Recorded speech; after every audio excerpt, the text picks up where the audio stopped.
All right, here we are again, continuing Cournot calculations, but this time the firms have different marginal costs. How do we find the optimal Cournot quantities for firms 1 and 2, the optimal price, and the optimal profits for the two firms?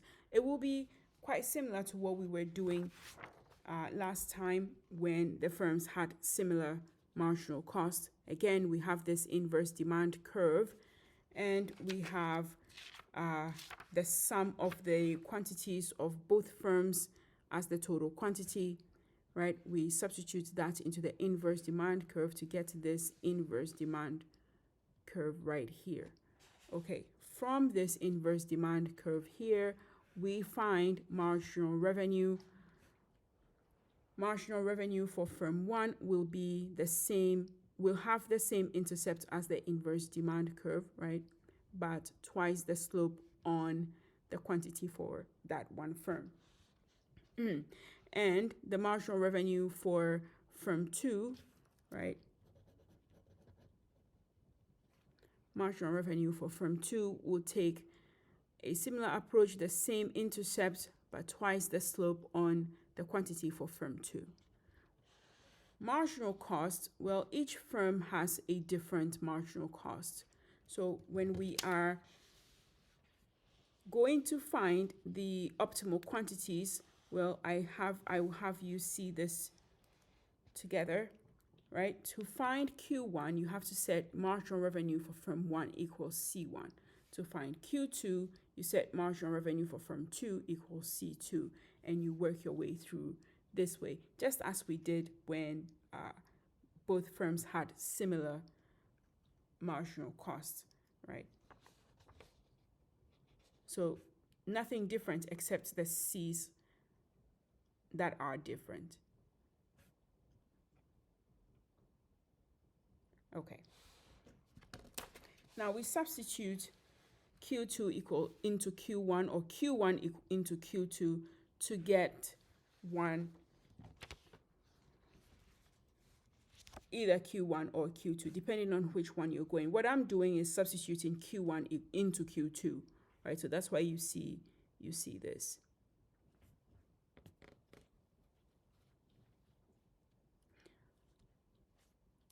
Again, you can think of this negative sign affecting the entire parenthesis in which we have A minus C1. It's easier and a bit neater to do it this way, so that we can migrate Q2 over 4 across the equal sign to become negative Q2 over 4. Then we have 3/4 Q2, right? Now on this end, what I did was multiply and divide the first term, right? This first term by 2 over 2. That way I can get the same denominator as this 4b here, so that I can sum everything in the top and divide that by the same denominator. So here we have the sum of 2a and negative 2c, negative a and c1.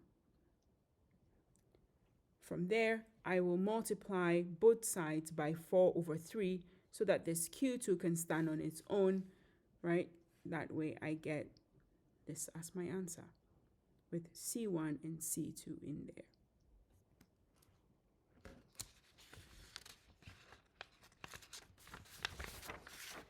We continue to find Q1. To get Q1, remember, we had this equation for Q1, right? Q1 equals A minus C1 over 2B minus Q2 over 2.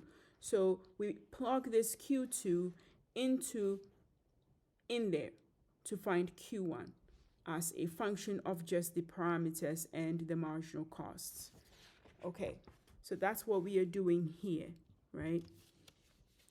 And so what I do here is, well, in this denominator is 6b.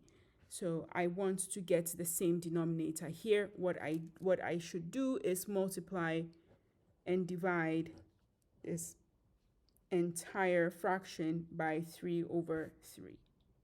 That way, I can get 3a minus 3c1 minus a plus 2c2 minus c1 all over 6b. Do you see that? Okay. Then from there, 3a minus a is 2a, minus 3c1 minus c1 is minus 4c1, and plus 2c1 there, divided by 6b. From here, I can factor out 2 so that I divide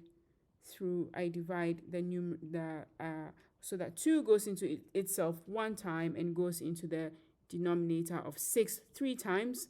That way, I can write Q1 as a plus 2c, a plus c2 minus 2c1 over 3b. And I'm done for Q1.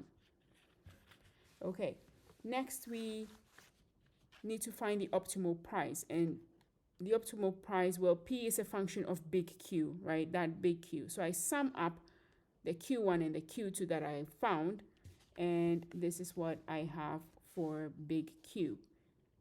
Now I'm ready to plug big Q into the price. See there? I plug big Q in there. I strike out the B's. B goes away. That way, I have A minus 2A minus C2 minus C1 over 3, right? So to get that A to have the same denominator as this side, I multiply and divide by 3. See that? Then I have 3A minus 2A plus C2 plus C1, all of that over 3. And with a bit of algebra, I get P star equals all of that. Now, we were to find the Cournot quantities, the price which we've just done. So now we wrap it up and get profit. So profit for the first firm is P minus C1 times Q1, right? So I have that times Q1. It's neater to pull this B out, right? This way, 1 over B. And again, with the little trick that I keep talking about, you see that? So that I have the same denominator in this square bracket, in this first square bracket. And then I have A plus C2 minus 2C1 divided by 3. Remember, I factored out the B, right?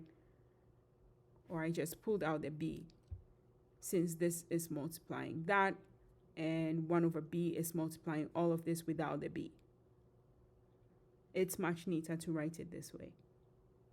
And so what you would notice that I have is A plus C2 minus 2C1 over 3 all squared times B as the profit for firm 1. For firm 2, we'll have something similar, or a mirrored version of this one.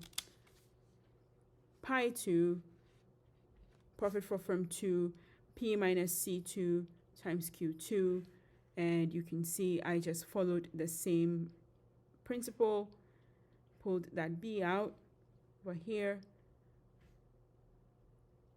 and I have a mirrored version.